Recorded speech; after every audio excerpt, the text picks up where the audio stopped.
Hello दोस्तों। तो आज से हम एक नई सीरीज़ शुरू करने का जा रहे हैं जिसका नाम है द 5 मिनट्स वोकैब बूस्टर।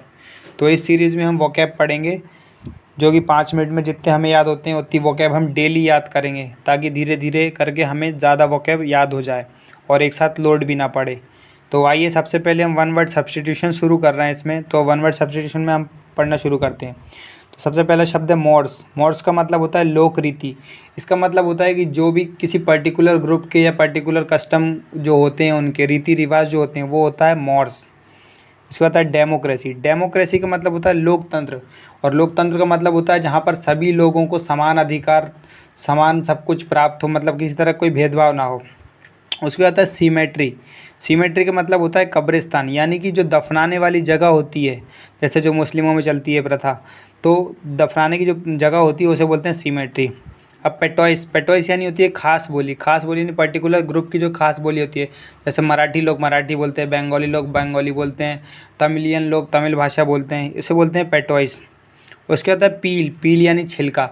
जब जैसे प्याज के जो छिलका उतारते हैं हम, या फिर केले का छिलका, या जो भी खाने पीने की सब्जी है उनका जो छिलका उतारा जाता है, तो उस छिलके को बोलते हैं पील। उसके बाद आता है रेसिपी। रेसिपी यानी होता है जो डिश, खाना वगैरह बनाने की जो खास विधि होती है उस विधि को बोलते हैं रेसिपी। ठीक है। और रिजॉर्ट। रिजॉर्ट यानी शरण। रिजॉर्ट वो जगह होती है जहाँ पर लोग घूमने फिरने मस्ती करने के लिए जाते हैं, हॉलीडे वेकेशन मनाने के लिए, उसे बोलते हैं रिजॉर्ट। उसके बाद है पेनिशिया। पेनिशिया का मतलब होता है संजीवनी। संजीवनी यानी जिसके पास सभी बीमारियों का हल है ना, सभी रेमेडी ऑफ ऑल डिजीज़, जिसके पास सभी बीमारियों के लिए दवा है, उसे उसे बोलते हैं पेनिशिया। उसके बाद है पायरोफोबिया। पायरोफोबिया यानी आग से डर। पायरो, जिसमें पायरो का मतलब होता है आग और फोबिया का यानी डर, तो इसीलिए पायरोफोबिया यानी आग से डर। उसके बाद है हैकनेड स्टेटमेंट। हैकनेड स्टेटमेंट होता है घिसा पिटा। जैसे कोई अपन को डायलॉग देता है तो अपन उस डायलॉग को सुन के बोलते हैं अरे यार ये क्या घिसी पिटी बातें कर रहा है ना, उसे बोलते हैं हैकनेड स्टेटमेंट। एकम्प्लाइज। एकम्प्लाइज जैसी एकम्प्लाइज का मतलब होता है सह अपराधी, यानी किसी ने कोई चोरी करी, उस चोरी में कौन कौन शामिल था, तो वो चोर तो अपराधी है ही, लेकिन उसके साथ साथ उस चोरी में जो जो शामिल थे वो सब भी उतने ही दंड के अधिकारी होंगे। ठीक है, तो वो सब एकम्प्लाइज हैं उसके। उसके बाद आता है रिटॉर्ट। रिटॉर्ट यानी होता है प्रत्युत्तर, यानी कि इससे हम बदला लेना चाहते हैं, तो जैसे को तैसा करा जो होता है ना ईडियम, उसे बोलते हैं tit for tat in words, retort. ठीक है, कोई गाली दे रहा है आपने उसे गाली दी, कोई आपको बुरा भला कह रहा है आपने उसे बुरा भला कहा। अब आता है एक्वेरियम। एक्वेरियम यानी जो लोग घर में मछली वगैरह पालते हैं, कांच के उस कैबिनेट में मछली वगैरह पालते हैं, उस मछली पालने वाली जगह को कहते हैं एक्वेरियम। उसके बाद आता है सैवेज। सैवेज यानी काटना तो होता है, लेकिन वो काटना नहीं जो अपन आराम से चाकू से अपने घर की सब्जियां काटते, वो नहीं, बहुत बुरी तरह मार काट कर दे कोई, ठीक है, बहुत मतलब गुस्से में करता है जो, या जल्दबाजी में कर दे, वो होता है सैवेज। एपिटैप।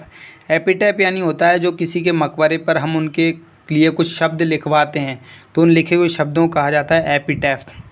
उसके बाद आता है स्लफ। स्लफ यानी मरी त्वचा का झड़ना। जैसे हमें कोई चोट लगती है तो हमारे खून से प्लेटलेट्स से जो वो काली पपड़ी जम जाती है, वो काली पपड़ी कुछ टाइम बाद झड़ जाती है, उसे बोलते हैं स्लफ, यानी वो मरी हुई स्किन, डेड स्किन है। ठीक है। और इसमें लिखा हुआ है जैसे cast off skin of a snake, यानी जो सांप अपनी केंचुली उतारता है, वो भी स्लफ कही जाती है। होराइज़न। होराइज़न वो जगह होती है जहाँ पर हमें ऐसा लगता है कि ज़मीन और आसमान मिल रहे हैं। जब हम कहीं बीच वगैरह कहीं दूर जा खड़े होते हैं और हम देखते हैं तो हमें ऐसा लगता है कि ज़मीन और आसमान एक जगह पर मिल रहे हैं, उस प्लेस को बोलते हैं होराइज़न। मेस्मराइज़म। मेस्मराइज्म यानी कि मोह लेना, यानी एन आर्ट ऑफ हिप्नोटिज्म, यानी कोई आपको हिप्नोटाइज़ कर लेता है, उसकी बातों में आप आ गए, उसकी सारी बातें मान रहे हैं, वो होता है मेस्मराइज्म। वॉलेंटियर। वॉलेंटियर यानी स्वयं सेवक। स्वयं सेवक यानी आपने देखा होगा कहीं भंडारा होता है या कुछ होता है तो उसमें लोग खुद ब खुद काम करने लग जाते हैं, या कोई सोशल वर्क होता है उसमें जो लोग खुद उनकी इच्छा से काम करते हैं, किसी ने कोई फोर्स नहीं करा, वो वॉलेंटियर्स होते हैं, यानी स्वयं की इच्छा से। एंटीडोट। एंटीडोट का मतलब होता है जैसे कोई जहर देते हैं, जहर के बाद उसकी जो दवा होती है उस दवा को एंटीडोट कहा जाता है। एंटी यानी कि प्रतिरोध, ठीक है, और डोट यानी दवा, तो किसी चीज़ के किसी चीज़ को काटने के लिए, जैसे किसी जहर को काटने के लिए जो दवा यूज़ होती है वो होती है एंटीडोट।